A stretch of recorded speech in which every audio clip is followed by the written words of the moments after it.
everybody just go ahead and finish fill your coffees back up, grab some water, a bagel, anything you need before we get started. If we haven't met yet, my name's Kate. I am your new Pepper Kait team leader. So I'm really, really excited. Oh, thank you.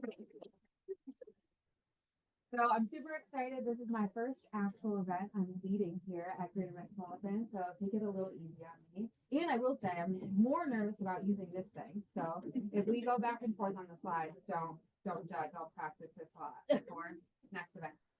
A couple thank yous are in order for the day. So a huge thank you to all of our sponsors. So Cross Country Mortgage, Ohio Real Title, Keller Home Loans, Leverage Center. Everybody give them a hand. Yeah, we could not do what we do without our sponsors. So a huge thank you to them. And we'll be excited to hear from some of those folks later. Some interesting and exciting news. So we just released the dates for Mega Camp. And it's in San Antonio, Texas this year because they're remodeling. And it's from the 11th to the 14th.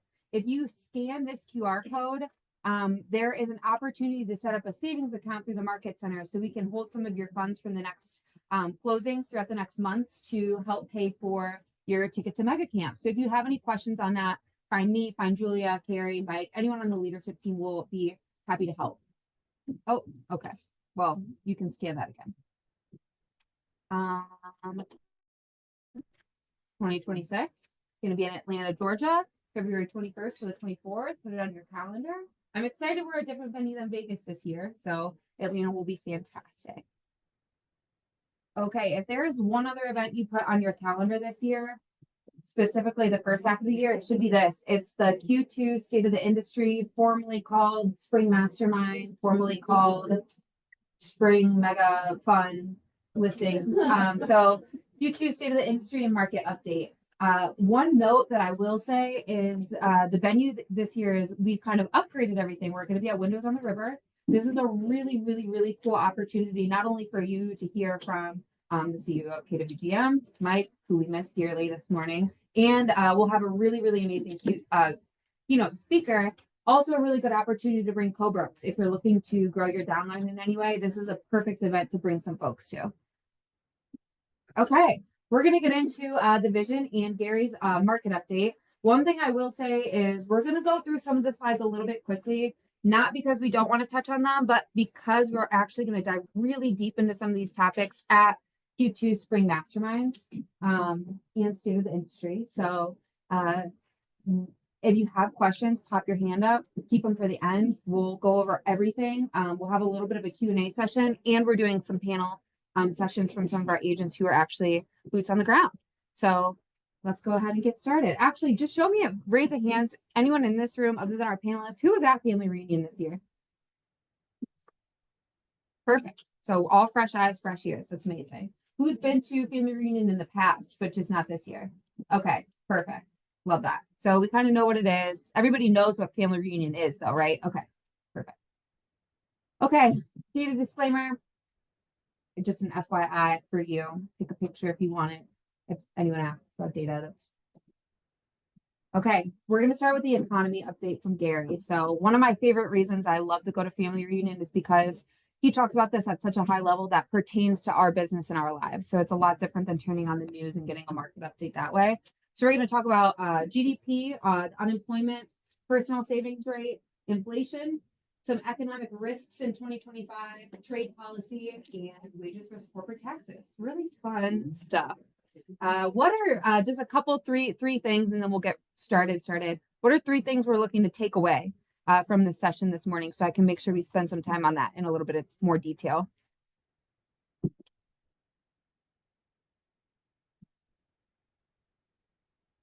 Direction of the market. Direction of the market. Love that. We'll definitely cover it.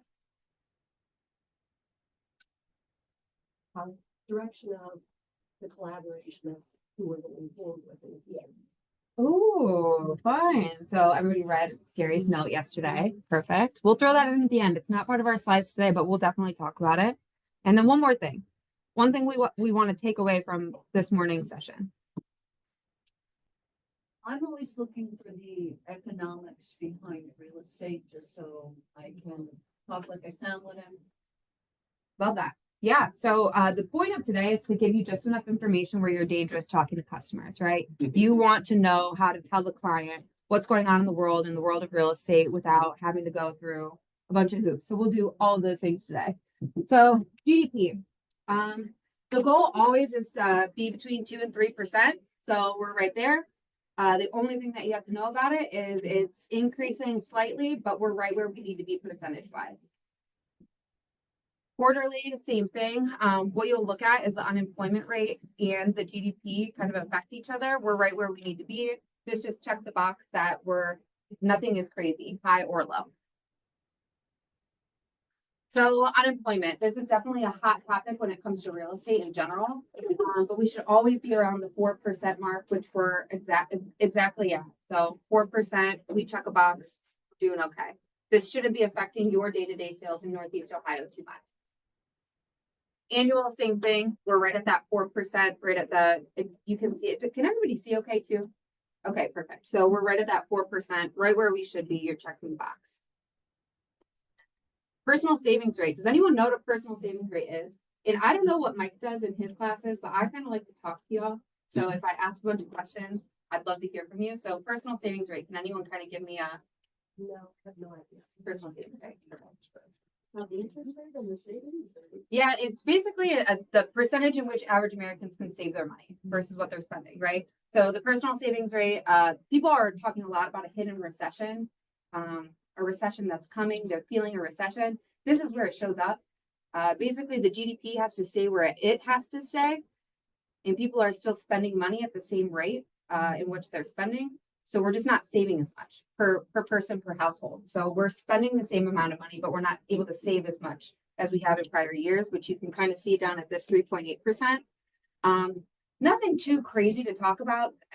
People are still buying and selling houses, and we'll get into that in a little bit. But the personal savings rate, What other should it be at? Sorry.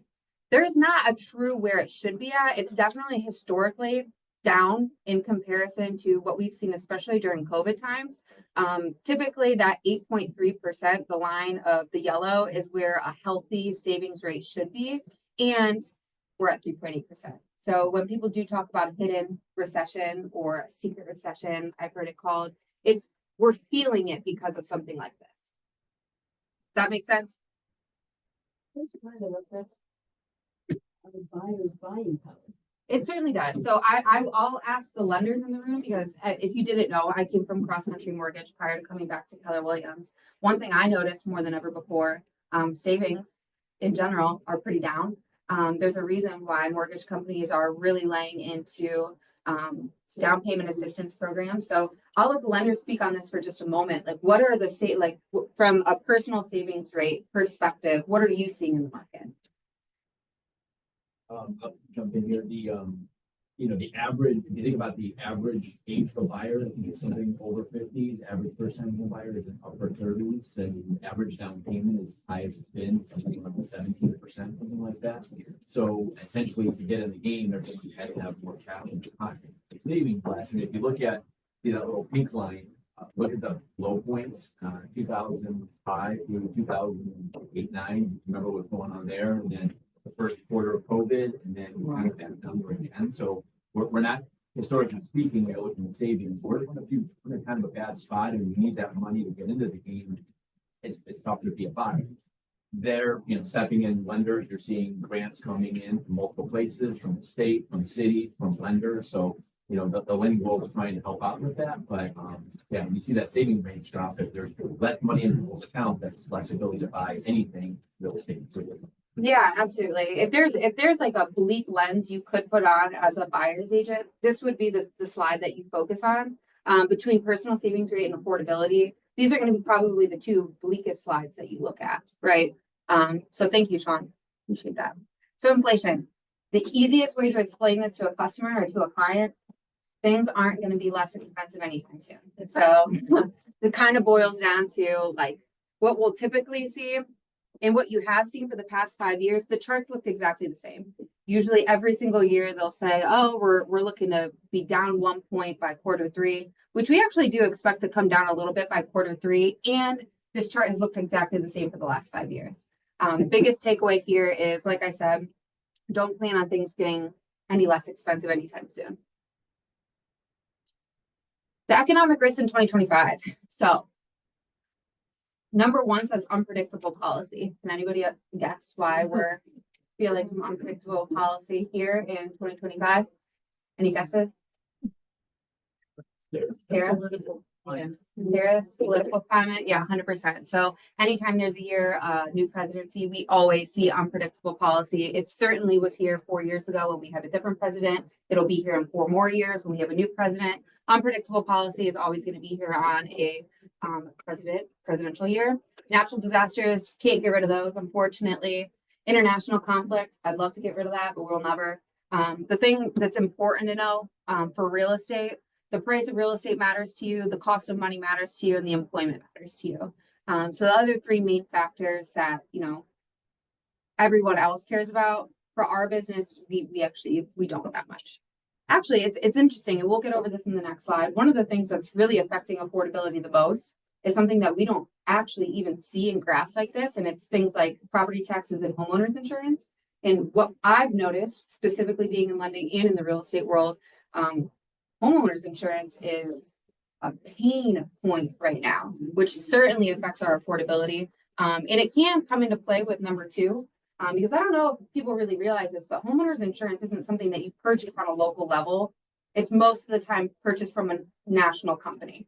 So when they're taking in national averages to price homeowners insurance appropriately, we're seeing things like LA wildfires. We're seeing things like disastrous hurricanes. So we'll get to a slide that shows you just how fast homeowners insurance has jumped. And historically speaking, I think this is a Mike Rapasky line for sure, but it's not, history doesn't repeat itself, but it rhymes. So he would like that I said that. So anyway. Okay. The numbers that drive real estate. This is what we really care about, right? Well, we care about the other stuff too, but this is where it really gets super interesting for our business specifically. Okay, home sales. What does this graph show anybody here? Let's talk 2018 on. So what does this graph, these numbers show us right here? Less inventory. Seller's market. Yeah. I mean, for me, it shows that COVID was actually an awesome time for realtors. So you can definitely see our spike was COVID, right? Obviously, it brought a couple other painful points in the economic world and for real estate. We sold more houses in the last 10 years at that peak of COVID than ever before. But the biggest things to look at in this graph, in my opinion, is we increase the amount very gradually, right? You can see historically, even from 1990, we increased the sale in millions gradually, and then suddenly we have drop-offs. Those suddenly moments are definitely points of something in the world that happened, right? Like what happened in 2006 through 2010. Anybody remember? Good time. What happened here 2019, 2020? Right, good time. So what we see in those points is a pretty significant decrease. And then as we increase, it's gradual. So for your business, why that's important is we're definitely not going to see 5 million in home sales this year. There's simply no way. And will we see 5 million in 2026? Probably not. We'll most likely see that number come in 2027. So for you, that should relate as business as usual. If last year was hard, it'll probably feel similar this year. And we are increasing. So this doesn't tell us that you're not going to have a good year in real estate. It's not saying that. It's simply saying that those 4.2 million of homes sold is really those people that have things like death, divorce, marriage, babies. We're really moving out of a necessity instead of a desire, instead of these years. And we're climbing back up that way, which still does not mean you're not going to have your record-breaking year in real estate. It simply means we have to have a bigger pipeline. Does anyone know kind of what I mean by that? Okay, perfect. Okay, home prices. Love this. So my theme for this last slide and this slide is gradual then sudden. So right now we're still 2.5% higher than the value of last year in home sale prices. Does anyone know the number one thing that affects a home sale price? It's the inventory. So home sale prices can't correct until inventory corrects. Does anyone in this room feel we have an inventory issue? Someone tell me a little bit about that. Holly, you sell a lot of houses. Tell me about the inventory. I Is would that how? say, no, no, and if it's priced well, condition versus pricing, and if it's priced well, there's multiple offers. Hmm, I still see if agents are overpricing a house, it will sit. And if you look at average days on market, it could be 28, 31 days. But if you price a house well based on condition, and you can still push that envelope a little bit, there's still multiple offers, but there's no houses. So there is buyers out there packed up, ready to buy, is what I'm seeing, and there's just no houses. that's pretty powerful. So I'd let Dave, if you have a bunch of buyers out here just holding on to a pre-approval. Unfortunately, yeah. Yeah. That's the issue. There's plenty of people that want to buy. The affordability that you kind of talked about before is the biggest challenge. Prices, continue to rise. People have more debt than ever before. I had a client yesterday, I was trying to pre-approve, and they bought a house 2 years ago. From 2 years ago to today, they have like $2,000 more a month in payments, beyond their housing. That affects everything they do. So yeah, that's tough. Yeah, we're gonna touch specifically on what you just chatted about pricing a house accordingly. One thing that we'll see since probably 2018, maybe even if we stretch it to 2016, we saw a huge influx in realtors joining NAR in these couple years. I don't know if anyone felt that in this building, right? But we saw a huge influx here where pricing a house correctly wasn't a skill that had to be learned. It was let's throw it in the MLS and maybe on Zillow and we'll get at least one offer. And all of a sudden, we started feeling that significantly. Now coming into 24 and 25, pricing your house accordingly is more important than ever before. And we're gonna get into that in a little bit, but interesting thing to talk about. So am I reading this correctly? So that 418,000, that's the median home price in the United States? It's in thousands, yeah. So the value of the home, the sales price of the home, 418,000. But it's like nowhere near what it is here in Arkansas.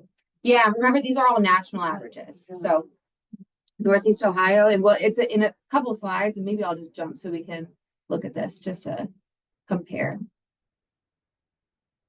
I'm not gonna be able to find it out of order. That's okay. We're going to talk about the reason why some folks are selling this at 5 houses a year and they're staying in the business, because 5 houses in California is a lot different than 5 houses in Shaker Heights. Well, look at the difference in 5 years. Yeah, I mean, absolutely. like 20, 25. I mean, that's a lot of money. Yeah, that's the problem. That's the problem. Okay, and again, pricing, the only thing that corrects pricing in a real estate market is inventory.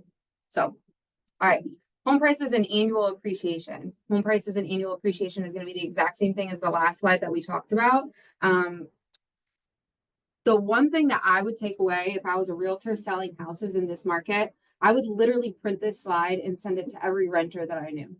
And the reason for that is because a lot of the slides that we're talking about feel a little bleak. They feel a little dark, right? The affordability is a scary topic for a lot of people. And there's never been one 10-year span in our history of recording mortgages that someone's house went down in price when they sold it 10 years later, right? So even when we dipped in 2006, 2008, 10 years later, their annual appreciation was still up. The point of this slide is to show that there's not one single investment that's better than buying real estate. And so if you're renting a home, even if affordability is higher than the historical average or what they're feeling, it's still always a good time to buy real estate. That's what this slide shows us for sure. All right, perfect. This is just the exact same slide, but a way longer history. And then total market volume. Someone tell me what this slide means to them. Just shout out some answers too. They don't have to be formal. Trails the home prices. Trails home price is 100%. Total market volume in these numbers is just the units times the average sales price. So for us, going up, great news. Total market volume is gradually going up like we've seen in the previous slides. It's never going to be a sudden increase. It's always going to be a gradual increase. This is also going to be something that's affected by inventory. So until we correct our inventory problem, total market volume is going to stay relatively slow and down. It's interesting too, when you look at the total market volume, that the agent count here is 1.5 million. And we talk a lot about agents leaving the business. We are not seeing that. So we're seeing a lot of those folks that got their license in that 2020 range. We're still seeing that the agent count is very high for comparison to amount of homes sold to agent bodies and NAR. Inventory, my favorite. Okay, obviously this slide is going to be a perfect another example of gradual then sudden. So what, just from looking at the numbers of this, tell me what something stands out to you. If you could take one thing away from the slide. The biggest thing for inventory is that we had like a honeymoon rate of interest in COVID. So most people refinanced and they're sitting on low interest rates and they're not going to want to sell unless they're super motivated to take a job somewhere else or move for downsize, upsize, whatever reasons, but it's not as much now. And that's why we're seeing that big shift. Why I don't have as many houses on the market. Yeah, we'll touch base with our mortgage folks again to talk about interest rates and what that looks like for us. But for me specifically, inventory is what? It's months of supply of homes on the market, right? Months of supply. So for me, if this was me looking at it, my one takeaway is I want to be a listing agent. I want to put more houses on the market because that's how I'm going to make money in an industry where inventory is pretty low, right? All this graph is telling us is that it's going to take your listings a little bit longer to sell, and it's going to take your buyers a little bit longer to buy than historically we've seen. What I'm seeing is, if you look at the years, and this was actually like the best years in short sales, everything else, like you had to be an expert in it because of the shadow market, the shadow inventory that came out during those years. So people were buying very, very low pricing along with low interest rates. So when we fast forward to today's market, we need to delve into equity in someone's home because they're going to have a crap load of equity and they're going to be able to put that down on a very much more affordable house and have a low payment because of that shadow inventory and the low pricing along with the low interest rates during that time period of the sneak up of the end of 2006 all end of December of 2013. Yeah, I So love I that. think we should be looking at, and that's what I'm looking at right now. Yeah, That's I what mean, speaking of COVID in general and when that crazy time of purchasing, it's really interesting to remember because I think in our heads, we all thought we sold way more houses during COVID. Does anyone remember that in our heads? Mhm. We didn't. We didn't. The one thing that went up significantly during COVID was house value and the price of the home. It wasn't actually total count of houses on the market. So it's really interesting to look at the inventory amount and then home sales. That span of time, we did not have that huge increase like we felt or like we have in our minds. The inventory was actually worse.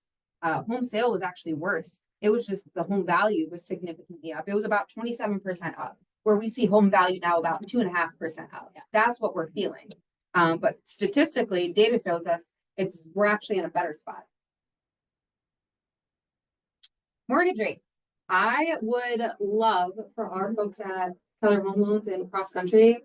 Actually, if you could just stand up, you don't have to come all the way up to the front, but just stand up so people can see you and tell us a little bit about, and I'll kind of tease the next couple slides. So we have our mortgage rates from an annual perspective, our mortgage rates from a monthly perspective, and then that mortgage rate breakdown, which I think is going to be really interesting for Polly's last comment. So take it away. You're standing. So, what we're looking at here, is that what the question is? Yep. Yeah, just tell us what we're looking at. So, obviously, we're looking at the interest rates going back to 72. As Gary Keller likes to talk about, the opening Keller Williams was in the early 80s. So anyone can do business and see the business back then. Just from what we've seen since the KW from family reading, which was a whole week ago till now, we're already seeing a shift in what's happening with interest rates. So as everybody knows, interest rates pushing up has kind of driven away sort of motivation and the excitement of buying a house. At the same time, rates have been over 6% for years now, and generally the public is aware of that. So, you know, I'm talking to a new realtor or realtor in general, it's sort of like, hey, don't run out saying mortgage interest rates aren't that bad, because you're just sort of setting that expectation or kind of setting the mood already. Well, the good news is rates are comfortably back under 7%. If we look back 15 months ago, the 30-year rate was at 8.4%. From 2 weeks ago, the expectation was that the Federal Reserve Board might drop interest rates just once this year. As of this morning, that's back to thinking interest rates might drop 3 times this year. So where even just, you know, the last meeting you might have heard me speak at, higher for longer, I still would say that that's still a mode, but, you know, seeing something in the mid and low 6s is back on the radar when that really wasn't expected just a few weeks ago. So there's evidence positive. And as interest rates go down, it's probably referred to, yeah, those people who are sitting at 3 or 3.5, or even 4% are kind of thinking, it's at 7. I don't want to trade out of this house. They have one more reason not to move. But as the rate gets lower, that market, that pain point kind of goes away. So 5.5, 5.75 is kind of what like the mortgage industry thinks. That's kind of going to be a great breaking point where people will get up and out of off of their current mortgage and do, you know, whatever the reason is they're buying for the next house. You know, each month, you know, less and less people are at those interest rates because they have to move or they pay off their mortgage. The mortgage is only $20,000 balance versus $420,000. So it does soften. Yeah, I really like what you just said too. So like with every single sale, there's a new mortgage taken at that 7%. There's less and less people that have that really desirable 3.5% rate every single day. So when rates first started hiking and it was a huge objection, we're not seeing that as much of an objection anymore, even though it's definitely still here. Well, and take, I said the average home buyer is 58 years old. Let's go back 35 years. Rates were what, 8%, somewhere on that chart. So, you know, people buying homes today are used to it. So people who aren't used to it are the people who just got into the market in, you know, 2019, 2021, 22. Those days are gone. No buyer calls asking for those interest rates or has any real. Yes. Well, they call me, I tell them to call Dave. That's why I'm getting so many. That's funny. If you go to the I think it's slide 6 or 7. Where it shows the breakdown of rates. I think you're going the wrong way. Oh gosh, so you want me to go back? No, go back to the mortgage rate slides. Right there. So that's 16% in yellow. That's expected to double, actually go to 35% by the end of this year. My goodness. Those are the number of people that have rates at below 6%. So as Sean said, every day that we go forward, that number keeps increasing. And the reasons for saying now I'm going to hold off buying because I have a 3% rate keep declining. So there's more buyers every day that we keep going. Love that. Is there anything on this monthly chart that differs from the annual chart that we should be aware of? No, you know, I just you know, if you're sending a chart like this, say, hey, look at interest rates the last 2 years, the last 3 years. Don't go back 5 years. It's Yeah. Your pause. Yeah. Or if you're going to go back that far, you might as well go back 10, 15, Yeah. 40 years. Yeah, absolutely. Perfect. Anything else from our mortgage friend? Skip back one more, 2 more, right there. So your theme this whole time has been, there's always a sudden change. Gradual and sudden, yeah. Exactly. You can see it very clearly here. If you look back, you get really high rates for whatever reason, perception, market instability, and then it slowly works its way back down. You can see the same thing happen in 22, 23, and it's very gradual, but we are working our way back down. I think the expectation is it's going to continue to work down. It's probably not going to happen overnight. It's not just going to, you know, next thing you know, we have 4.5% interest rates. We're slowly going to make our way back to what is, you know, a comfortable place in the interest rate market. Yeah.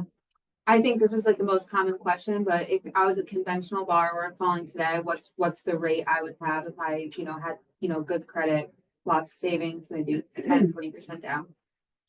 I mean, you can get in like 6.6-ish for the most part. I mean, and willing to pay a little points. I mean, quoted yesterday a 15-year with a tiny little point at 5.99%. Oh, wow. They were doing cartwheels about the interest rate. They didn't like the payment.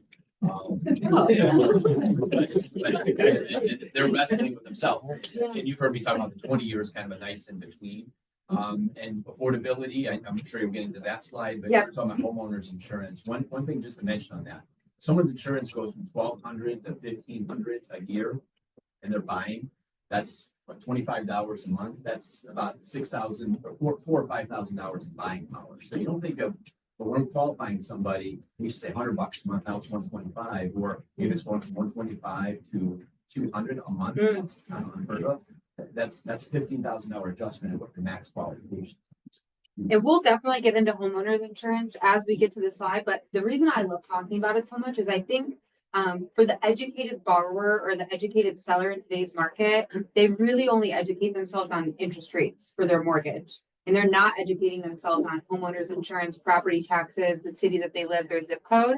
I think it's so funny that most homeowners don't realize that their homeowners insurance renews every year on the day that they bought their house. And they get that spike right then and there. So if we're going to talk about affordability, we really should talk less about your interest rate, your fixed rate, and we should talk about who you're shopping for homeowners insurance or the city that you're living in for your property taxes.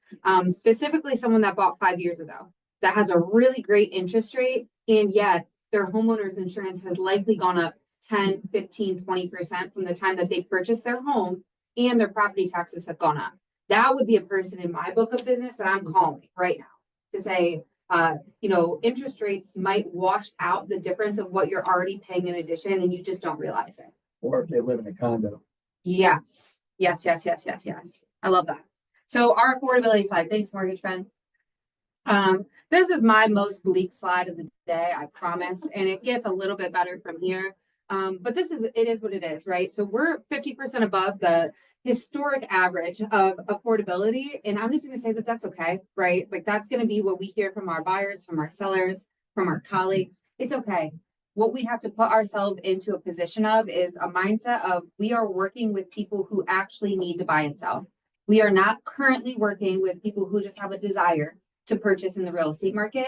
We're working with people that need to buy and sell, and we need a way bigger pipeline than what we're used to get the results that we're used to having. And so when we're thinking about working with people who are taking a new job, relocating, death in the family, divorce, marriage, babies, they have to purchase and sell real estate. That's at the end of the day, call a spade a spade. We have to have, if we used to have a pipeline of 25 people, we now need a pipeline of 50 people. So what are you doing in your daily activity to make sure that this doesn't affect your income? That makes sense? All right. U.S. events. This is a fun one, right? Sides per agent. This is where I think it gets super interesting because we're seeing a national average of 5.8 units per realtor in the United States of America. So 5.8 units in Vermont, 5.8 units in California, a lot different than 5.8 units in the Cleveland, Ohio. So 5.8 units can be justified for the amount of dues that you pay, the amount of monthly fees you pay to be a realtor. If you're making a living in a different state, if you're doing 5.8 units in Cleveland, you're going to feel it. And you're probably not going to like the feeling, right? So the sides per agent is just telling us that it's increasing. It's not at an all-time high by any means, but it's also not, it's at an all-time low for what we've seen in the past 20 years, and it's increasing, right? So take this into account with the lot slide. You need to double your pipeline. You need to increase the amount of people that you're talking to.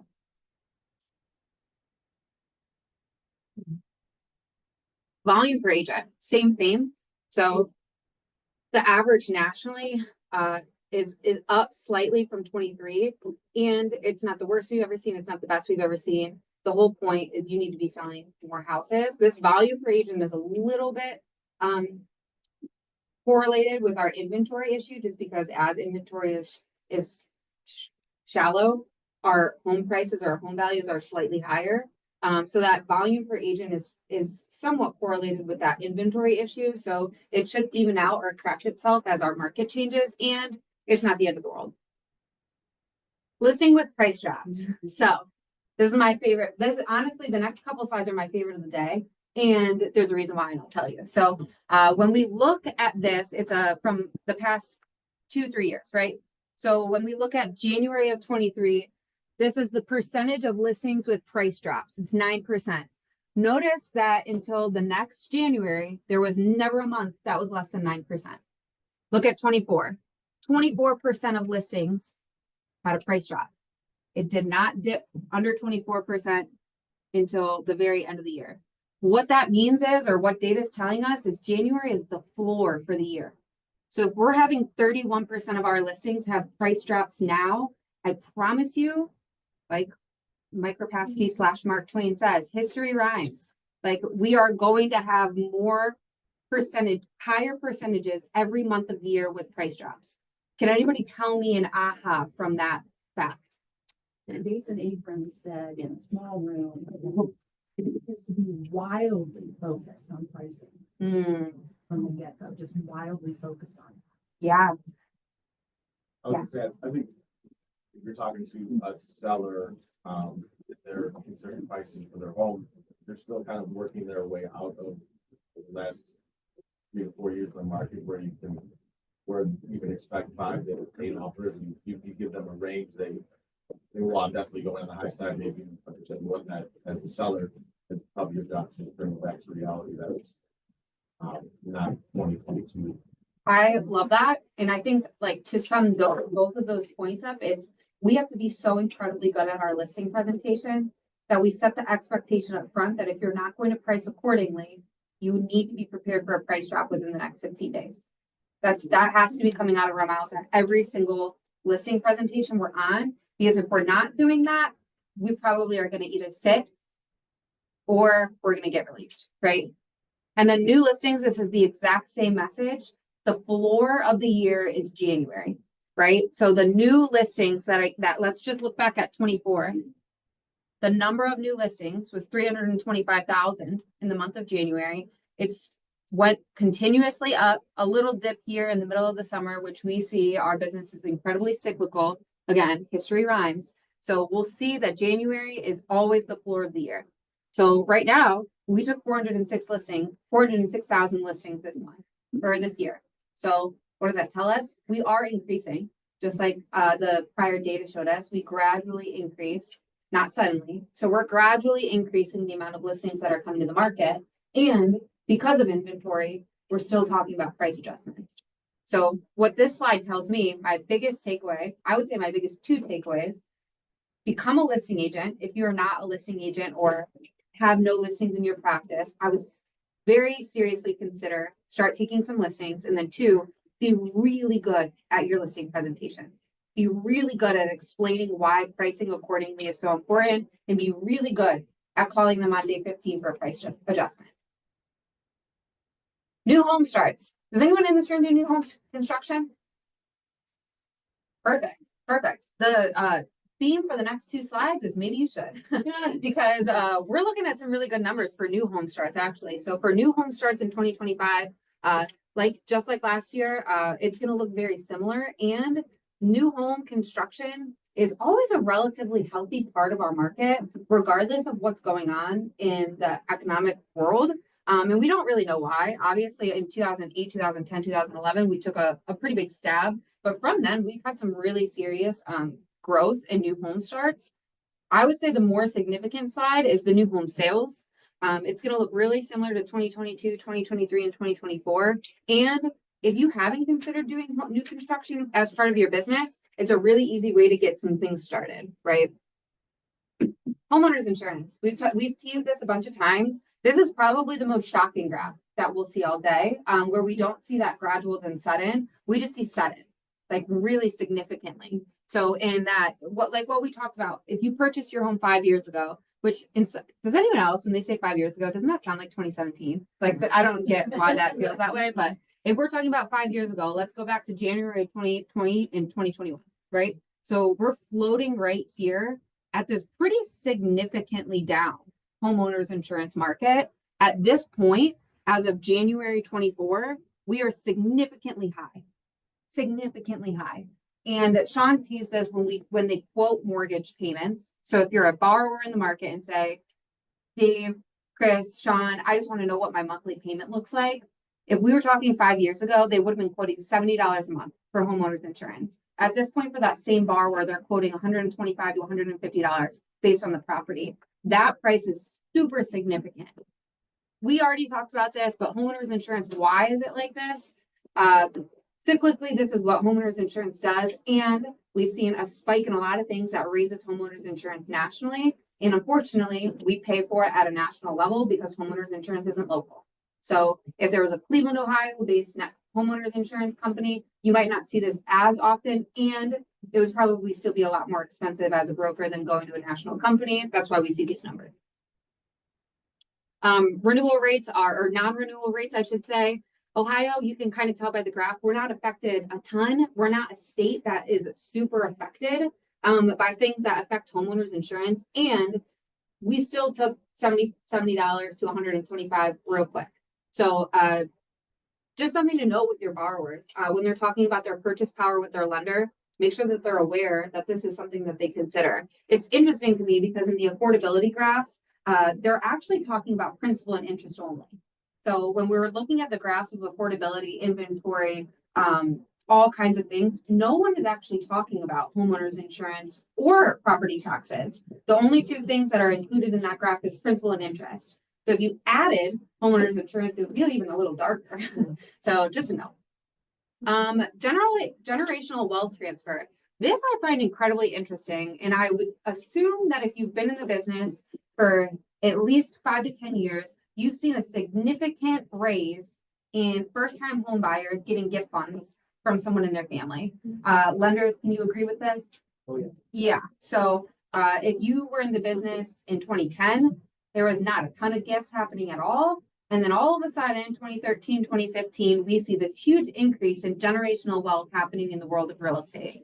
So there's two main reasons why we see this. One, affordability is down and first-time home buyers don't have the same capacity to purchase that they did 10 years ago, 20 years ago. And two, we're starting to show, and I hate to use this word, the boomer age, right? That they can transfer their wealth before they die. So 10 years ago, it wasn't something that we talked about. Now it's something that you're still alive and you want to pass on your generational wealth for your children, for your family to have. They're realizing they can do that through real estate. That's the number one way to transfer generational wealth outside of a trust or a deed. So 73% of people over 55 say they want to give all or some of their estate to children before they die. Great. On average, they want to give away 30% while they're still alive. Great. We're seeing that through gifts to purchase real estate. We're seeing that through home equity lines to take money out of their current assets to give to their children. We're seeing that in a lot of different ways, but it all comes down to we're seeing that through real estate. So talking to your first-time home buyers, talking to your borrowers that have generational wealth, this would be an incredible slide to post on Facebook or on Instagram and say, if you do have a home that you would eventually like to give away in the state, why don't you message me today to talk about how we can start giving those funds or giving those gifts away now while you're still alive? While you're still alive is kind of like a lot, but you can soften that up a little bit. Generational wealth transfer, right? So like, and I also have the worst eyesight, so don't mind me like getting into the screen, but a married couple loans their single child X amount of dollars to purchase home following the requirements laid out by the IRS. The couple then forgives the amount equivalent to the maximum annual gift tax per parent, which is almost $20,000 on the loan for a total of $38,000. So it's talking about how they can benefit tax-wise if they give some of their money away today. And then example 2, a married couple buys their child a blank amount home in cash and gifts it to them. They file the required gift tax report following under the lifetime gift and estate tax exclusion, yada, yada, yada. They can benefit hugely from a tax perspective if they give some of that generational wealth away now while they're still alive. I just heard someone say I'm going to talk to my parents. I feel responsible for these conversations about to happen. But okay, first-time home buyers. This is just a number. So I want to put our like growth mindset caps back on because 25% is statistically the lowest we've ever been. And if you were to ignore first-time home buyers in your practice this year, you're ignoring 25% of your sales. So 25% is just the number. It's what we're seeing for first-time home buyers right now. primary reason for purchasing a home. If you've been in the industry, if you've been in the market, or just genuinely, if you have common sense, none of these slides should be shocking in any way or form, right? So the desire to own a home is number one, and it always will be. Statistically, we've seen this, history rhymes, right? And so in 2024, 22% of the reason people are purchasing homes is because they have a desire. Why do people have a desire to buy a home? It's because they got married, they got divorced, they're having a baby, they're relocating for a job. It's not just the desire to have a desire, right? It's a desire because of the reasons we always sell real estate. Some of the things that go down, it's interesting, but not necessary. And if it were me, I would stick to retirement and up as a focus of who I'm lead generating towards, right? So the desire for a larger home, you don't just want a larger home, you most likely ran out of space due to family, etc. Desire to be closer to friends and family is always going to be a reason, right? Change in family situation, we already talked about that. Desire to be in a better area in retirement, right? Those are always going to be the main reasons people purchase a home. The weeks in home search is interesting. So what I love to say is, just like we have this weird thing in our head that we sold so many more homes during COVID, we also tell ourselves it took so much less time to show these people a house for them to purchase. It didn't, I promise. We're looking at from 2010 on, we're looking at about 10 weeks. It takes about 10 weeks for a borrower to purchase or find their home. If it takes less for you or longer for you, it just means you're meeting them at a different part of their starting process. So they probably, if you show someone 4 houses, it's probably because they spent months looking online for houses. If it takes some 15 weeks, it's probably because they called you before they looked at all. So 10 weeks on average for a borrower to purchase a home. The first step in the buying process, I find super interesting because looking at properties online is now our number one. It has been for some time, and that's never going to change. It's going to continuously go up as we see platforms like Zillow, we see platforms like Realtor.com continue to thrive in this kind of low inventory market. We're always going to see people look online first. And the next step that they take, historically speaking, is the second thing that we see is that they contact a realtor, right? And so for me, this tells me the biggest takeaway for this is that my buyer presentation better be really good. Because if they're looking at houses online already and you don't give a really solid buyer presentation, they're probably going to call the listing agent that they see that has the house listed. So if it were me, I am priming and prepping my buyer presentation for 2025. Information sources buyers use. Real estate agents continuously been number one. That is a great thing for you. That means they look to you as the expert in the industry. They're not going anywhere else to find information based on a house, right? They're going to look online like we see before. They're going to go to open houses, which I hope we all know that they do. And they're going to go online video site is interesting to me because I've never gone to an online video site, and I don't even know what an online video site is now that I said it out loud. There's a place on the MLS where you can upload a video On brand. yes. It's shocking to me though that would be the number 3. Yeah, I didn't. think That's there crazy. was, so. That's interesting to me. Yard signs, home builder, all of the things that we know buyers find houses. The thing that rings true, they're always going to come to you first. Where buyers found the home that they purchased. Again, history rhymes. The internet is our best friend and our worst enemy at times, and it's where people are buying real estate. The real estate agent is second. One of the next slides, it's gonna talk about the value of website features, and it's also gonna share what buyers are looking for in a realtor. That slide will reference value of website feature. Does everyone in this room have a website for their business? Okay. Not giving me great vibes here. It doesn't feel like anyone has a website. We have websites. I have one. Okay, we all have websites. Okay, love that. So detailed property info is incredibly important. Property photos, floor plan. This really is talking about how you market your properties. And if you have all of your listings or all of KWGM's listings on your property website or on your realtor website, if you don't have one, you should be talking to our leverage center to help build out some of your social media. And the most important things for me, if I was a realtor, is taking away, they're not looking at any information based on you as a realtor. They're looking at all of the information based on actual real estate. Method of home purchase. Any ahas here? Nothing changes and it's all from a realtor, right? So sometimes we get in our head like the previous owner for sale by owners, they're so prominent in our market. You know, they're going just directly to the listing agent. They're going directly to a builder's agent to purchase. They're not. 88% comes from a realtor.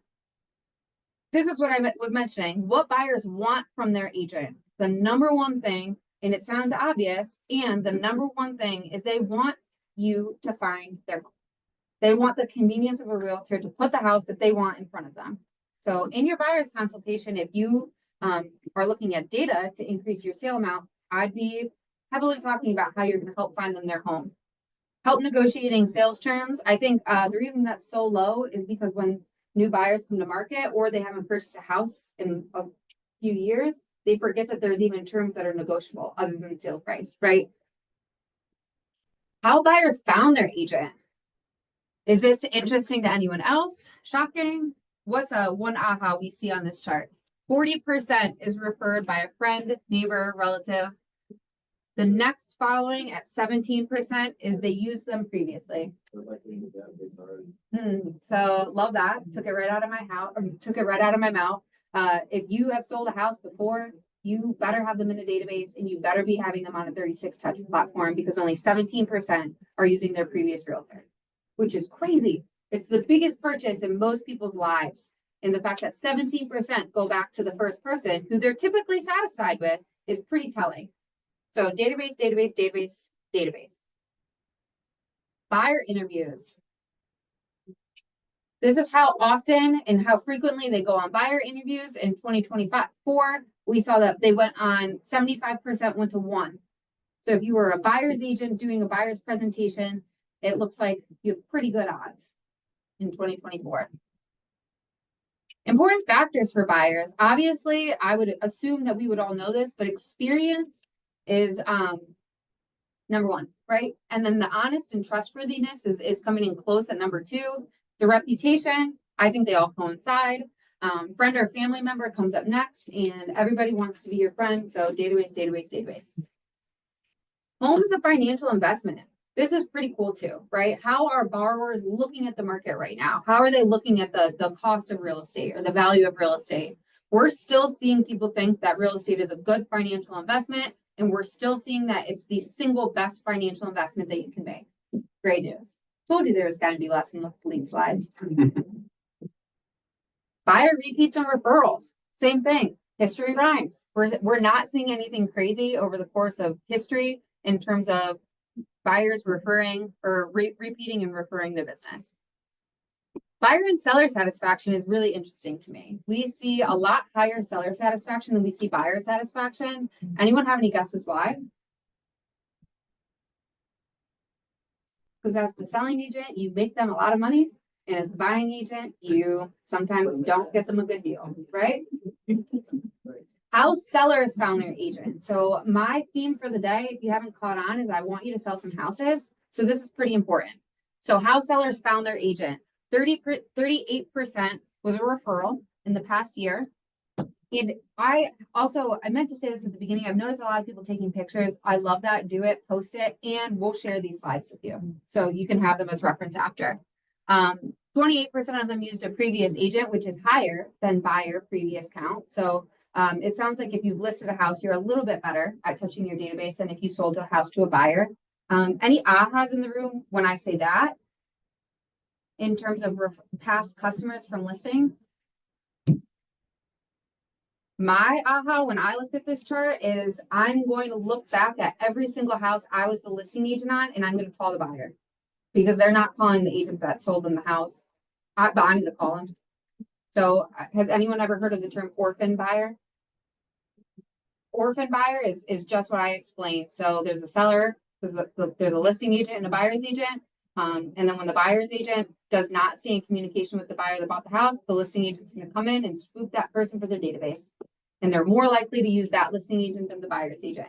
So if you're looking for a place to start your lead generation this week, I would go back and call all of those borrowers of the homes that bought your listings. Seller interviews. We've seen this at an all-time high for a couple years. I don't see this increasing or decreasing over the next 3 years. I really don't. I think we're going to stay at that healthy 80%. 80% of the people go with their first agent that they interview to list their house. I would want to be the first if I were you, and I would want to have a really good listing presentation. What sellers want from their agent versus what buyers want from their agent helps seller market home to potential buyers. seems pretty obvious, and yet I think a lot of us go in wanting to talk about commission when all they really want to talk about is how you're going to get their home sold. So coming in from a different perspective is sometimes helpful, right? Help price the home competitively. It's an interesting statistic because 20% say they want it, and yet some people don't want to actually price it accordingly. I know if you sell real estate, you know what I'm talking about. Seller repeats and referrals. This is almost identical to our slide on buyer referrals. And then the method to sell their home at an all-time high, just like everything else that we've seen so far. But we're selling using a brokerage or a realtor.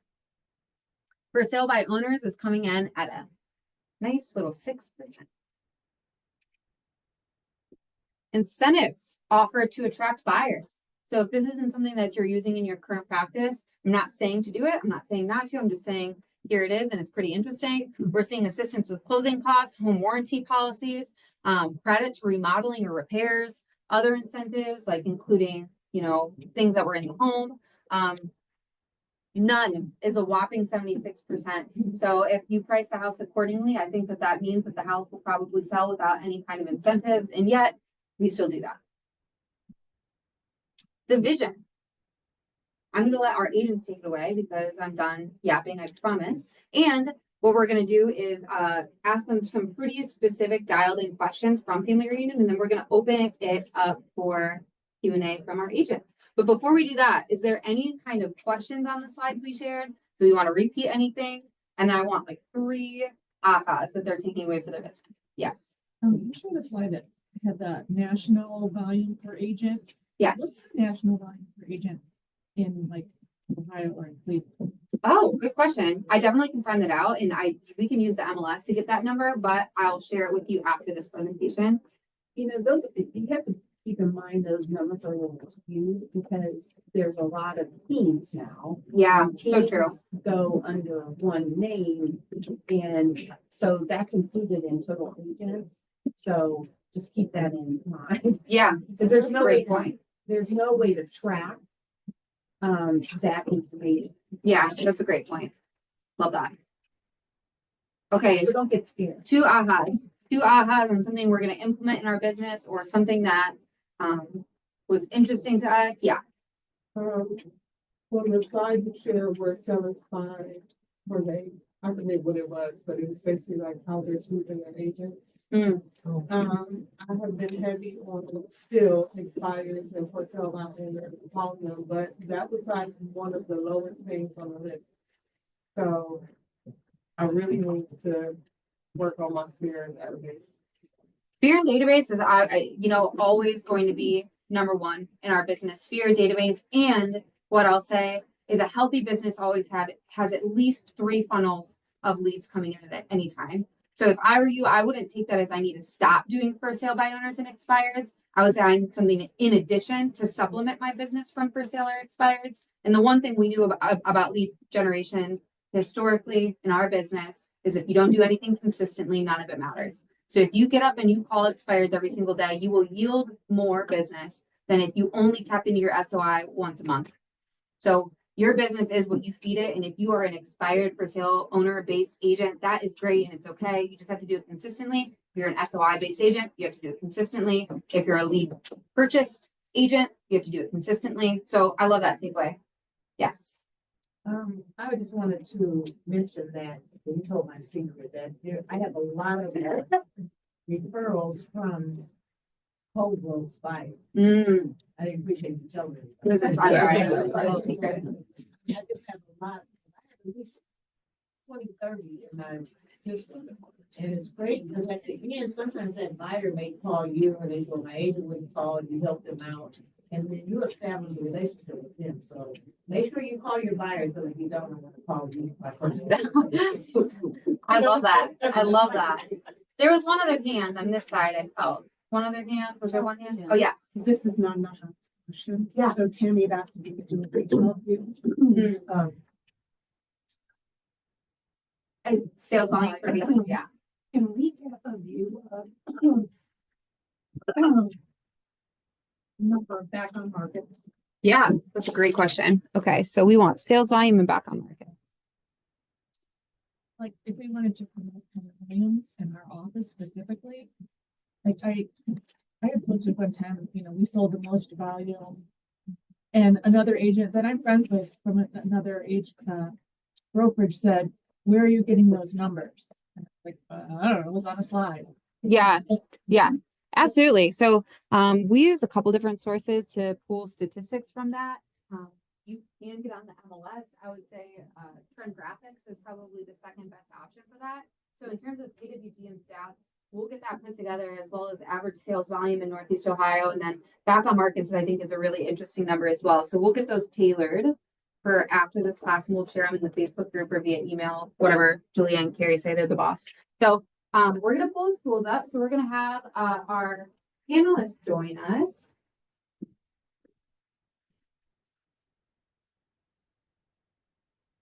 Not all at once. Please don't be too excited. Oh, thank you.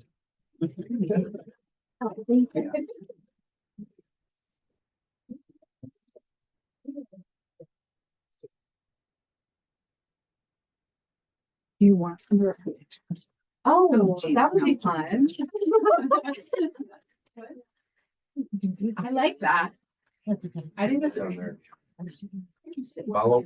All All right, so Terry refuses to. Carrie broke his leg. Really not. Oh, you can do whatever you want. Oh my God, it's so funny. I love. Okay. Jade, and then we'll get started.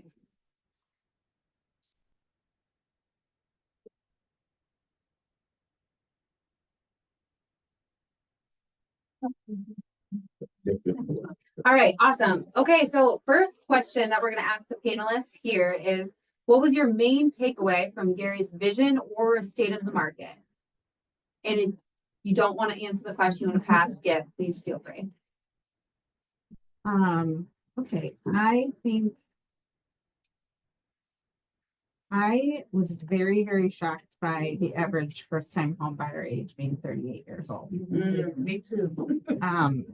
Yeah, and so how important it is to talk to these younger buyers who are renting and really be able to show them the benefits of getting in on owning your own home and starting to build equity. And you talked a lot about how, in previous decades, buyers were so much younger and how ahead of the game they are going to be when they're older, well built over time equity that buyers.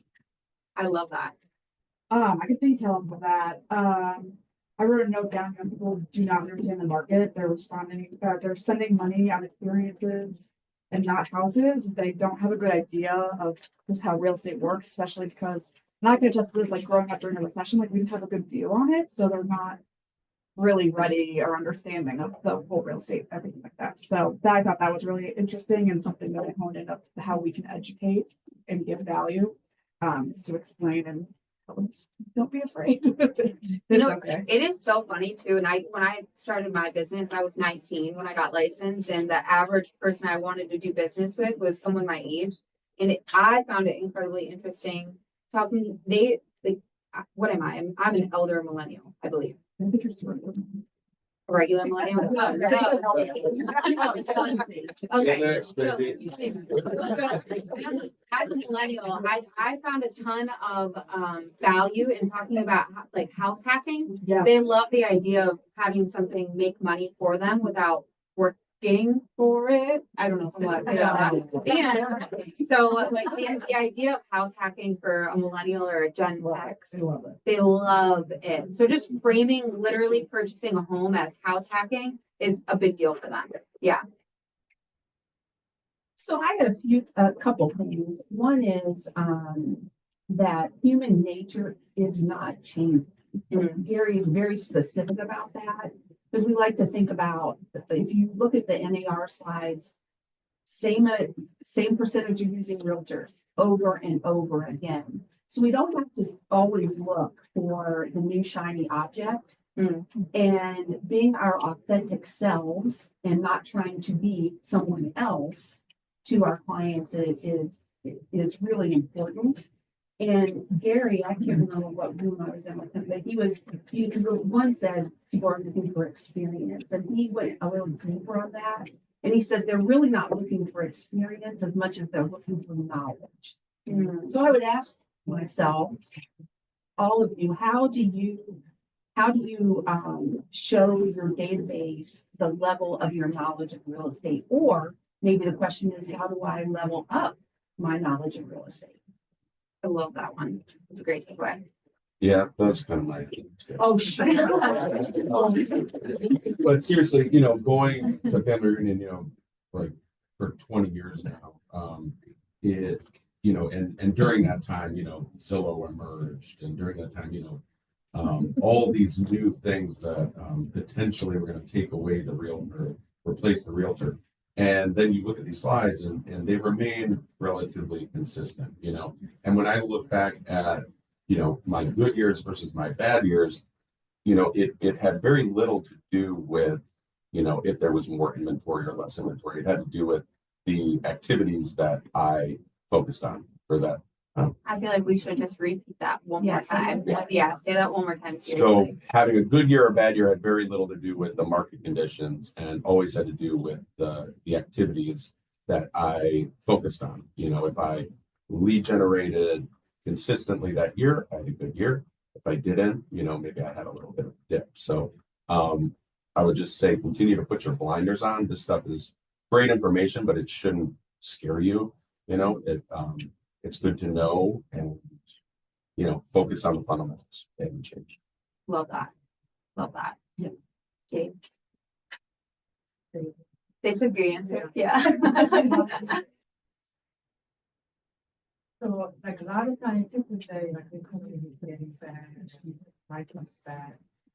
But when I see the things, it's not that bad actually. And then I was looking at, you know, just the numbers there. You know, a lot of time we got fear. That's why like we thinking that like everything follows this way. But like I was looking at 2021, there was like 60 million. The house is sold, and then now 2024 was 4 million. Can you talk about this a little bit? I'm sorry. Yeah, so 2021, there's 6 million houses sold there. And 2024 is 4 million, it's much less, right? But I looking at myself, actually, I did it better 2024 than 2021. So a lot of times just not about just the numbers, you know, how are you doing?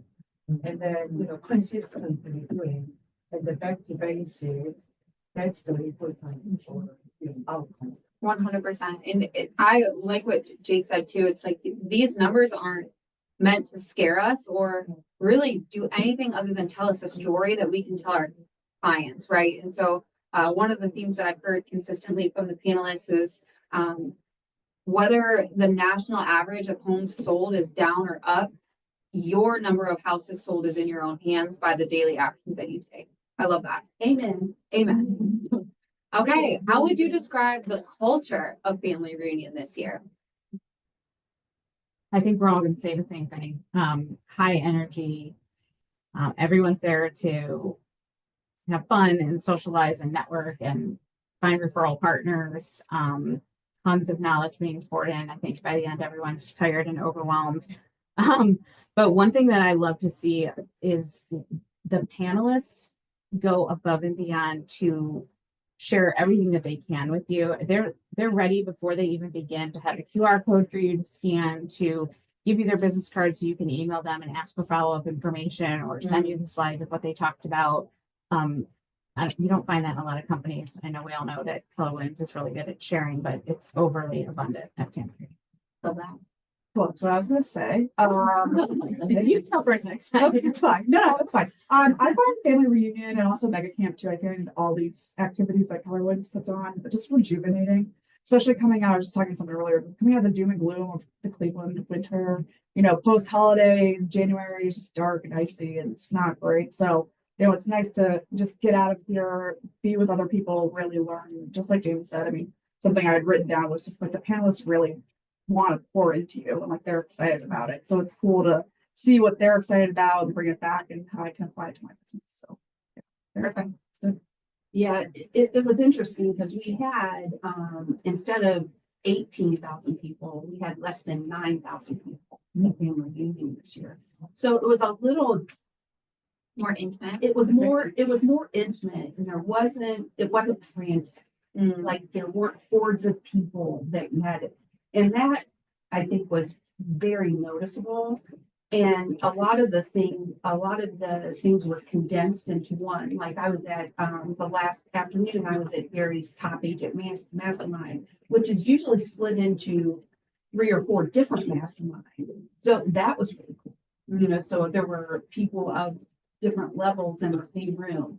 So the culture remains impeccable at Keller Williams. And Gary told us yesterday, we were on the phone with him, the coaches, and he told us that they work like thousands of hours on these panels. And I was so impressed with that. It's like a whole year's worth of work that they bring together for that. So I just wanted to, I thought that was an interesting. It was really funny. We were on the growth call yesterday, and every Monday we have a growth call for leadership, and Gary was on yesterday, which is rare. Yeah. And if you're taking bold, last week Scott talked about the misogi. Am I saying that correctly? A misogi, which is like an event in your life that alters your life moving forward. So a popular one would be running a marathon, right? So like that alters the way you live life moving forward. And Gary said that every time he has family reunion or every time he has mega camp, those are mini misogis for him. It changes his life moving forward. So I think that's just a testament to how much he puts in to every single one of these. Yeah. And I have a little fun fact. For the first time ever for events, I took emergency Oh, good. every day, and this is the first time I am not sick. Oh my God. Great. Great. Yeah. I'll be on my emergency. Too late. Next year. I guess I'll speak to, from a market center standpoint, when you talk about culture, I know that family reunion and mega camp, but mostly family reunion, it's an asset, being at this company. And when I look back, and I've gone most years, that's when I really get to know people in the market center, depending on who goes. And that's a huge part of culture, for me. It's having the community, this community, is a big part of my life. And it's a big, reason it's an additional reason that I love real estate, is working at this company and getting to know the people. So I would say, if you haven't been, or if you, have been once, but not in a while, I would start planning now, putting a little money away and just make that part of your annual routine, So in addition to, going to see Gary face to face, it's spending time and getting to know your fellow agents. And one of my coaches. Your turn. Sorry. No. I just got so excited when they said about it. One of my coaching clients who set a goal that she was going to make $30,000 at family reunion. She made 45. Wow. Through the connections that we made all the together. And then that's what it's about. Wow. So, I'm sorry, I did. No, please. Jay, tell us. So this was first time family reunion. Yeah. And I've been in real estate for 8 years, and I wanted to go so many times for just webinar, Yeah. And then finally I went, so I didn't know what to expect. Just I went there as with the London mindset. Yeah. And the end, there are a lot of people, already have so much energy, so much to share. It was a really good motivation. But another big thing I learned is how good our leadership is. Oh, wow. So they were really take care of us and then share with us. It was more like I feel like we were closer and know them more. Oh, wow. So now I tell everybody you have to go next year, Yes. So I think next year more. Yay. Well, I love to hear that. Okay. Can you describe your favorite speaker you heard at family reunion, and then just give us like a takeaway or the topic that they talked about, something about it? Right. Start that way. So Yeah, it's let's- fair. Yeah, let's start with James. I'll go last. preference. Mm. He say anytime you can side with somebody's problem, you become very valuable. So anytime you can solve someone's problem, you become very valuable. I love that. And he say you is the professional to bring good perspective. Mm. So we can, we cannot, guide them, give them another information, but the end, it's they are the one choose, what they can do. And the one is simplifying complex ideas to bring people closer to you. Mm. Because a lot of time, like people voice buyer or even, the seller, they don't do real estate every day. Sure. So a lot of times it's change they don't know, but we have to teach them or guide them like a little kid, like a kindergarten. Yeah. Like a very simple by talking. So like for example, I'm still learning, but CPA is very hard. Sure. When I, interview CPI, some CPAs, I have no idea what they're talking. Yeah. Or like one CPA is very simple, like they describe very simple, so I can understand so much better, and then I feel like I have more connection. Yeah, 100%. I love that you brought that up because I think so often we talk about being in sales. And while real estate is a sales-based industry, we're actually in the people business. And so when you take that cap off of I've sold this many or I want to sell this many homes and put on a cap of I want to help 50 families this year, it's a very different conversation. And you are able to meet them where they are if you were thinking of it that way. So I love that that was your aha. I love that you brought that up. Jake, what about you?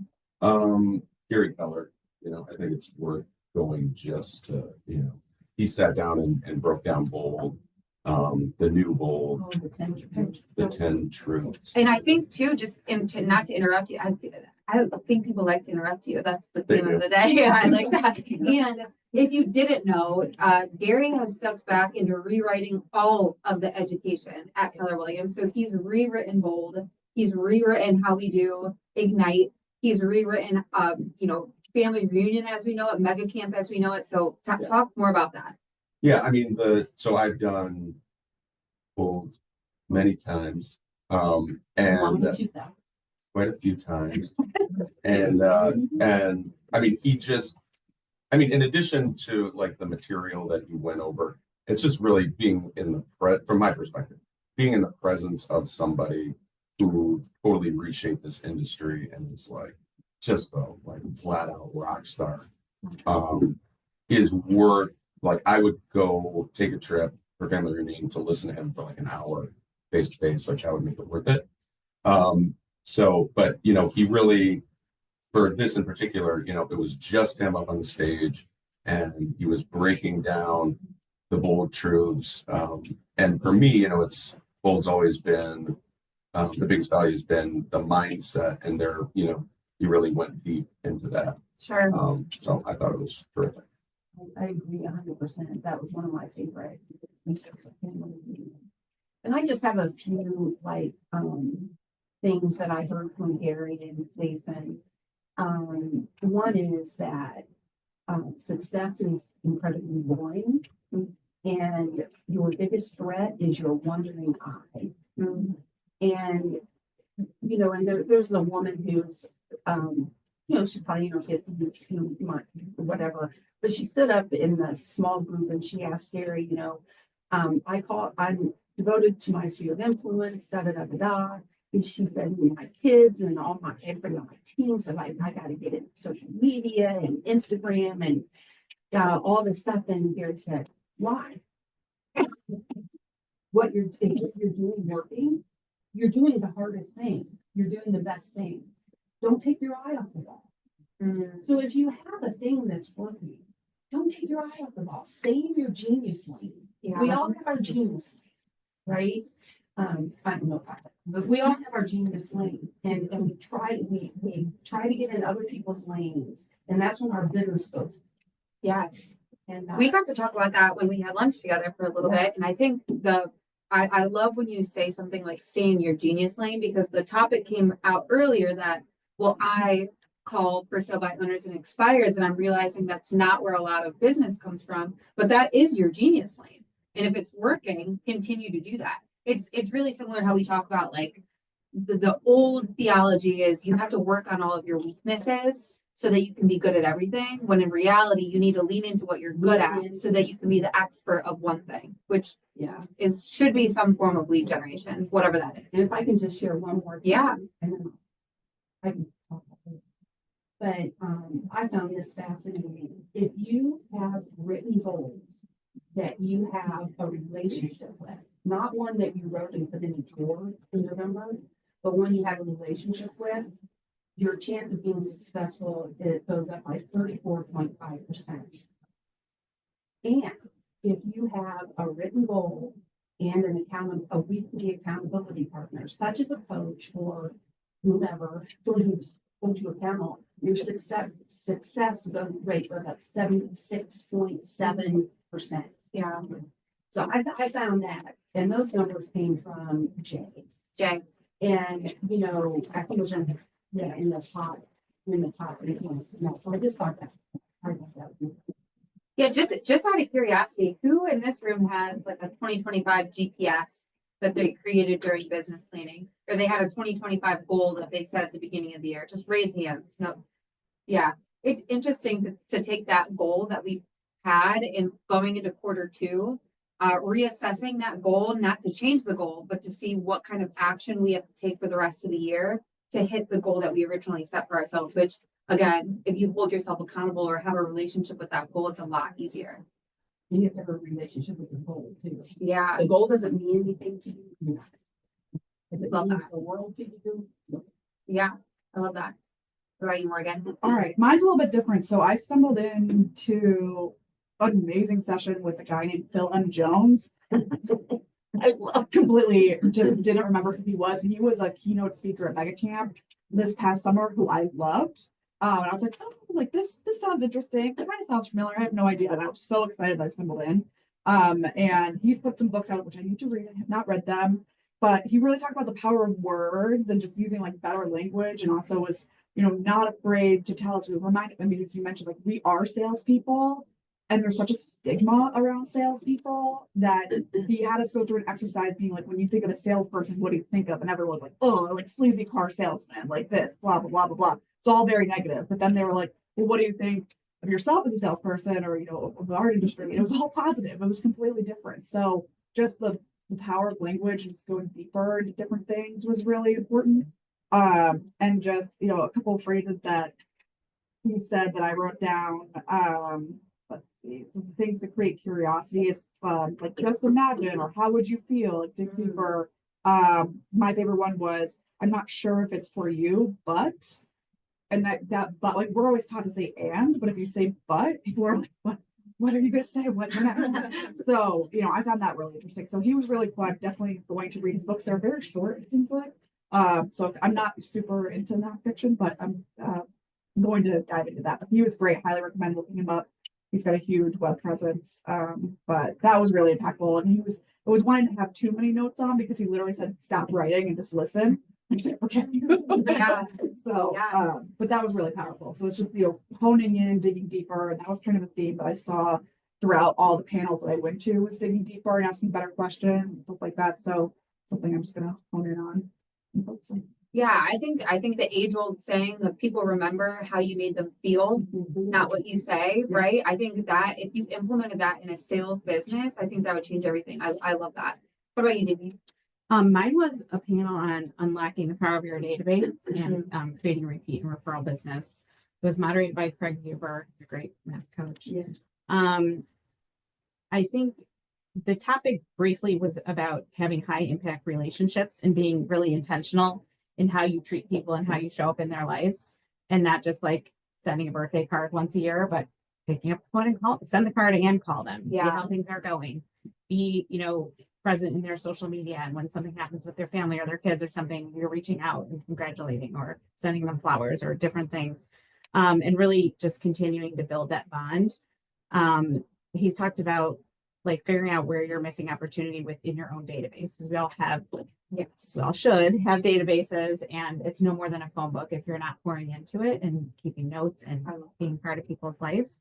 So a couple takeaways that I loved were having a questionnaire when you first meet with clients. So if it's a buyer consult or a listing appointment, having like a quick survey, like, where's your favorite local restaurant? You like wine or beer? Are you a Dunkin' or a Starbucks person?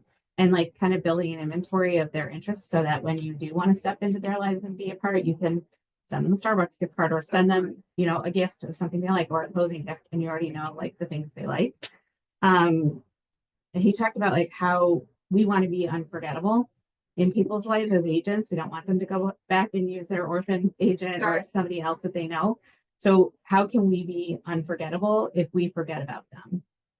So I thought, yeah, that would like give me the chills when he said that. Yeah. You talked about tech being an enhancement and not a replacement of our relationship. So we all have these drips. That's not enough. You need to be belly to belly or pick up the phone and talk to them. And then lastly, kind of in the line of your genius lane, was making lead gen fun for you. And like what type of lead gen do you do that gets you psyched and excited? Because if you're making physicals and expired calls and that's not your thing, you're going to stop, or you're not going to have enthusiasm when you're on the phone, and you're not going to create as much success if you're a person to person and you'd rather be doing events or pop bys or phone calls and things like that. So figuring out your genius lane and sticking to that. Two big takeaways just from what you said, Jamie. So if you're taking bold, you'll remember what Scott taught us last week. And if you're not in bold, one of the most powerful takeaways was that you have to fall in love with the process and not the outcome. And the outcome obviously is a sale or a commission check. And if you don't love the process of lead generating, you need to change what you're doing. So I love that that was a takeaway from Family Reunion too. And how many of us, the second takeaway is, how many of us as salespeople here in the room associate ourselves with being a high D personality, if we've ever heard that before? Okay, yeah. So I would say when I took the DISC assessment or the KPI, I came back as like high of a D as you could get, right? Flying by the seat of my pants, very entrepreneurial, a lot of logic, less emotion, just kind of a bull in a china shop. And what I would say is, if my dentist called me today and just said, hey, there's no reason I'm calling. I don't want you to book an appointment. I don't want you to do anything. I'm just thinking like, how are you? I know you have a 4-year-old. How is she? It would make me melt. And to have someone that's a super high D personality feel that way, if we called our customers just to say that, I don't think that that's a normal thing every day in the world now. And to just implement just that in your business, I think it could change everything. Like putting that people emphasis back on and developing a relationship instead of just wanting the outcome of a sale. I think that that's the most important thing you could do in 2025. Yeah. They talk about how like you have to have a right, we all know this, you have to have a right to ask them for their business and a right to ask them for referrals. Oh, say that again. Say that again. Earn the right to ask for their business and to earn their referrals. And this is a great way to do that. And you don't want to, you haven't talked to them for 2 years, you don't make a call asking them that. You have to like build up your bank of credibility with them in your relationship. Before, add the deposits. Don't go in with negative equity and start asking for business. That's the salesman. That was I think that was probably my favorite answer of the day. I loved that takeaway. That was so good. This question is a quick one. When was the last time you attended a family reunion, and what made you want to go this year? We'll just start in the middle with Terry. We'll kind of popcorn this. I go every year. Yay. Next year it's in Atlanta, by the way. Yes. And I'm required to go as a match coach, but I love every minute. But I'll be. Jake, what about you? I'm also required to go with Morgan wants to go. Yeah, I mean, it's almost a no-brainer, that, like I said, just for what I get out of it.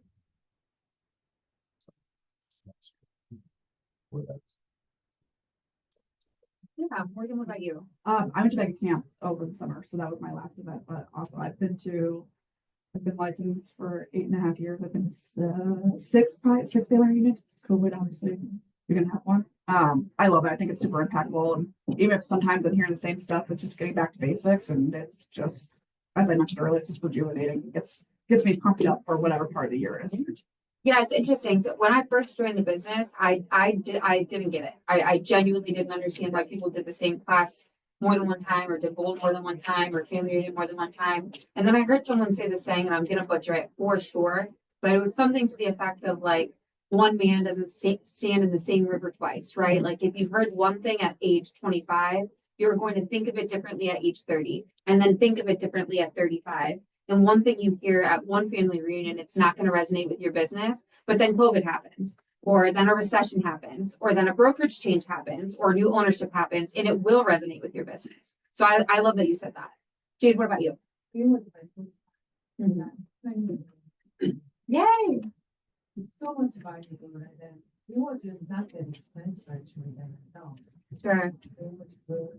You are right, I think every, everything different people on stage, right? Mm, When you go this season, you get this. Next time you get something. sure. Yeah.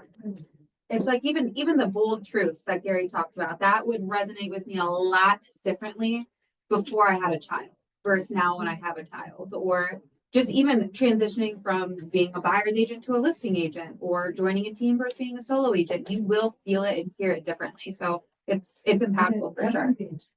It's yes. Yeah, that's how it works. I love that. I love that. Jamie, what about you?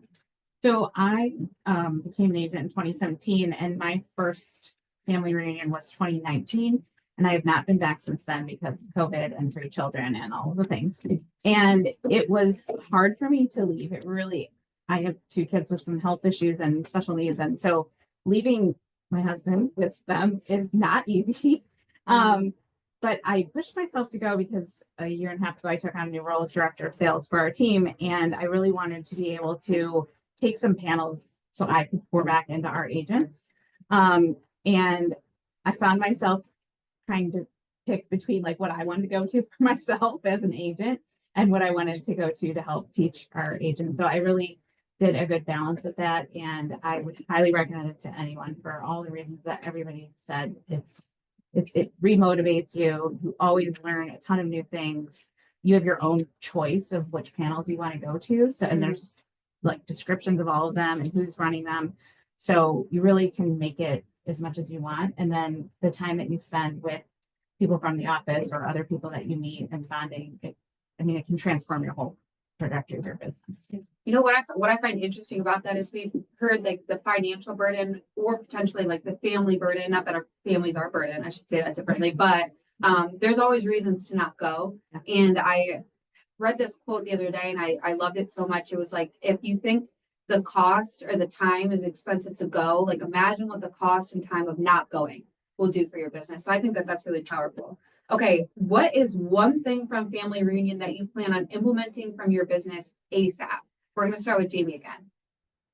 I think being less concerned with hearing no. I really got a lot of value out of Jamie's keynote presentation about like rejection is God's protection.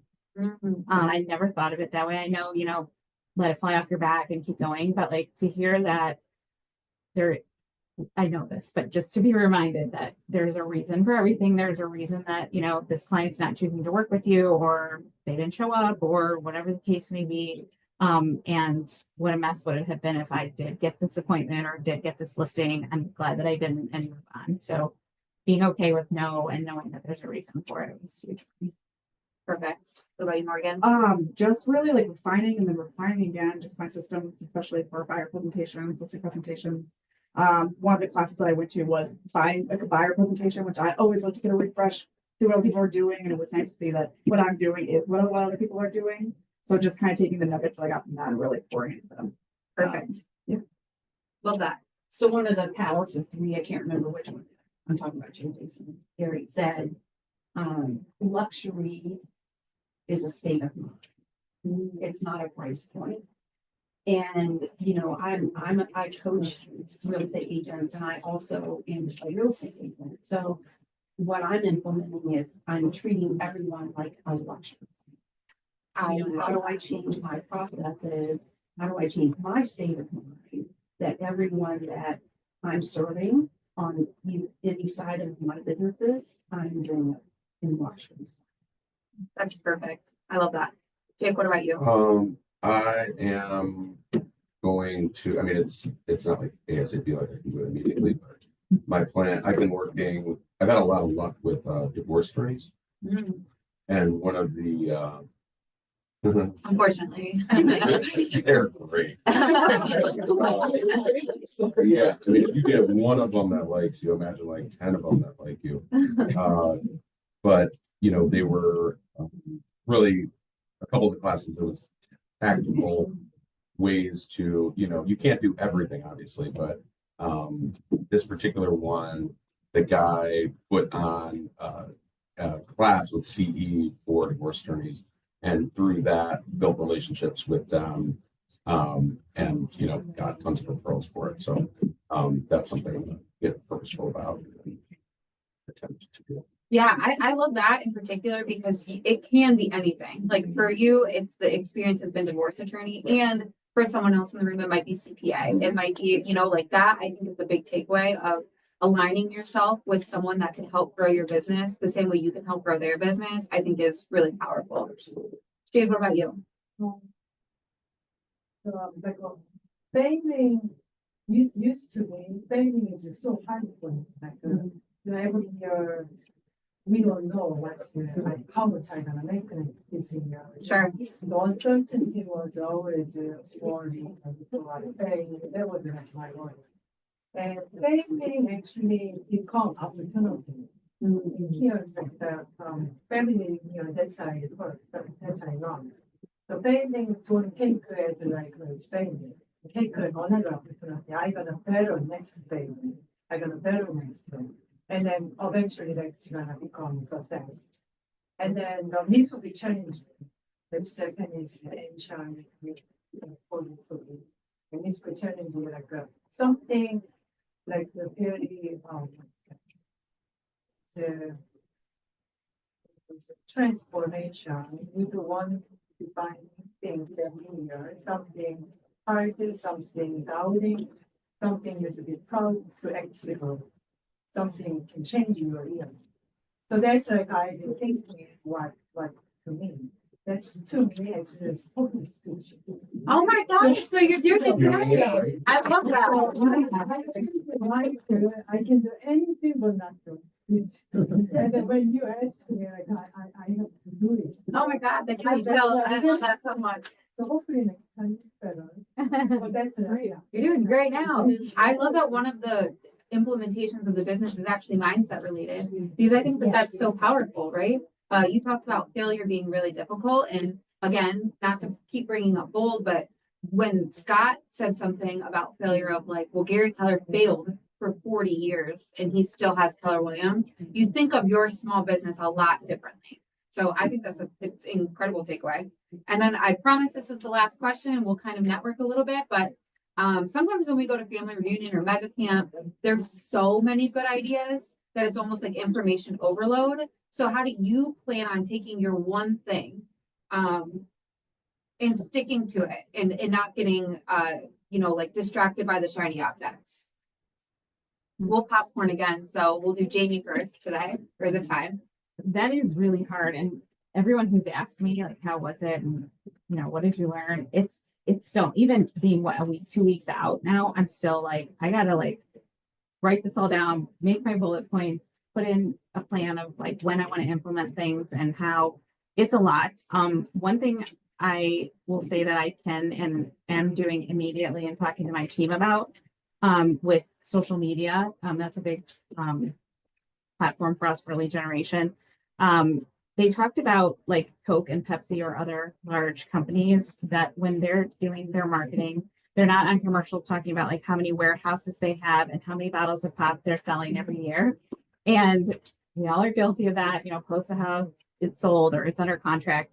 But we talked about making the client the hero, and we were their guide and talking about like how hard they worked maybe to get the house ready or how hard they worked for months to get their credit rebuilt so that they can qualify for pre-approval or whatever the case may be, but shining your client as the hero and not making yourself the centerpiece. I think that like is so refreshing to hear from, especially from a leader in a company, because it is so easy in a numbers-based business to focus on numbers and not the client, right? And it goes back to like, we're in the people business. So putting the focus on them, I think is really, really smart.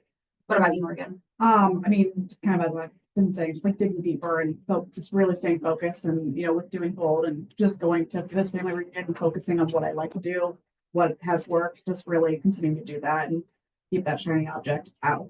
I mean, for you, it feels like it's just like showing up, like you're Yeah. doing the things, like you're going to pool, you're going to family reunion, you're doing the activity that you should as a business. Yeah. I think that's And it great. pays off. I mean, Yeah. it takes time, takes money, it takes effort, but, you get to reap the reward at the end, so. Yes, love that. Love that. What about you? Yeah, I think I'm gonna go a little bit in coach mode here, but you go to family reunion with an intention, or you should go to family reunion with an intention. And, you've written your goals, you have your GPS. And so it's really deepening the map that you already have. How do you level up on that? And it's the same, what I said before, stay in your genius lane, don't go in someone else's genius. So it's really being consistent, focused, and your authentic self. Yeah, Can I share the website? of course. Do you know about it? No. So the first time ever, there's actually a family reunion website with everything is in there. Jason did it. It's fr25unlock.kw.com. Okay, does I'll put anybody, it in the yeah, Facebook. that would be great. And I do think it's like a really valuable thing. Yeah. It's unbelievable. Gary showed it to us yesterday and I was like, oh. It's Yeah, amazing. that's awesome. I do think it's also important to know. Yeah, can you just say it one more time? I had written on my desk, so somebody texted. fr25unlocked.kw.com. Perfect. fr25unlock.kw.com. I think it's also important to note too that Terry is a maps coach. And if one of your goals this year is just staying focused or staying organized or staying held accountable, even if it's not Terry who coaches you, you should have a conversation with Terry about what coaching looks like, because she can help you understand the world of maps coaching, right? Oh, 100%.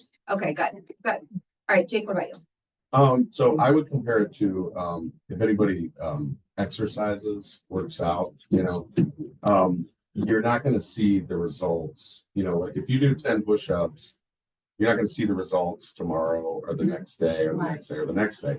But if you just do that simple activity for a month, and then a year, like look at the results. So, I always go back to that because it's that simple, we pick an activity and if it's not working for us, whether it's expireds or whether it's, for sale by owners or reaching out consistently in one way to our database, if we don't get any business, we go and wander to the next thing.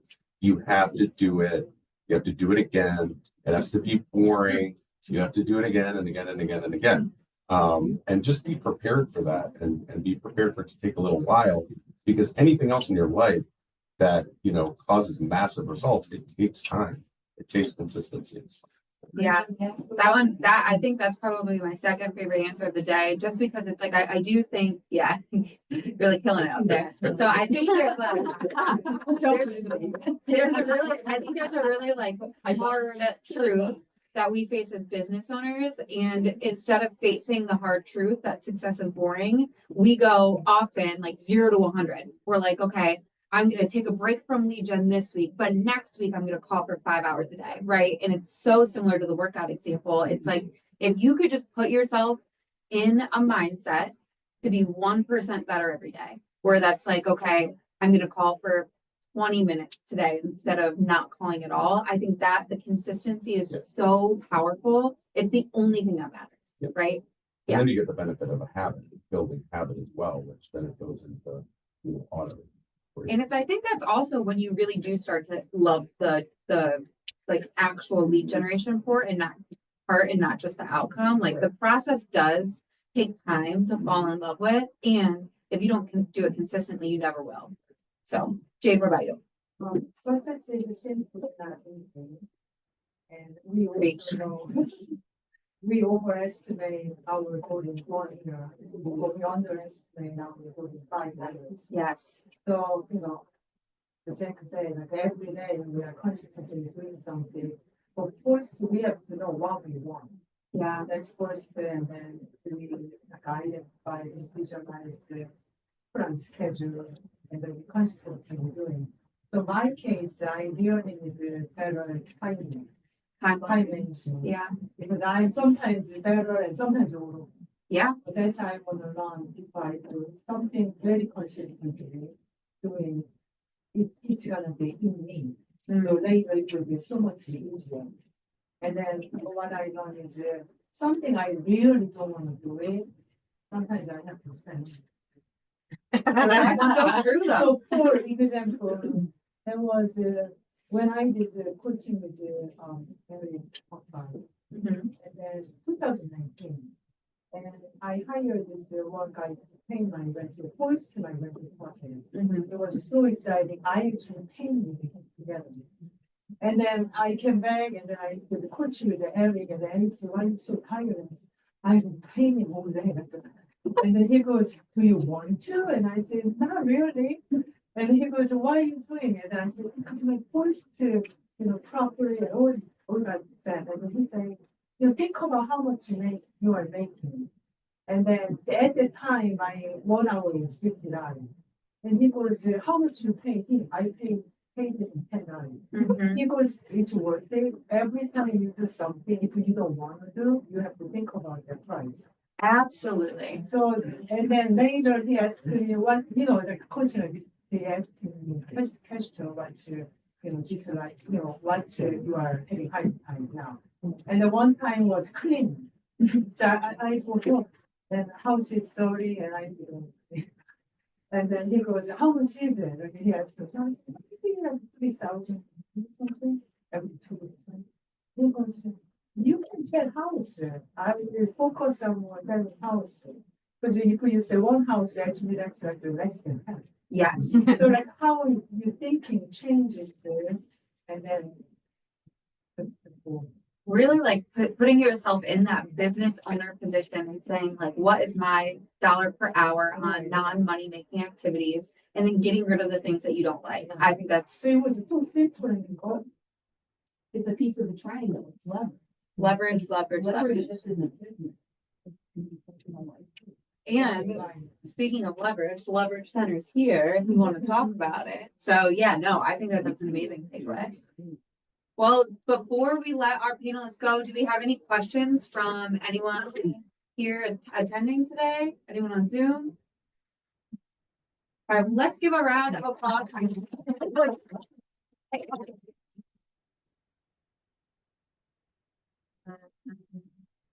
That was our website. So that is all we have today, guys. So thank you so much for coming.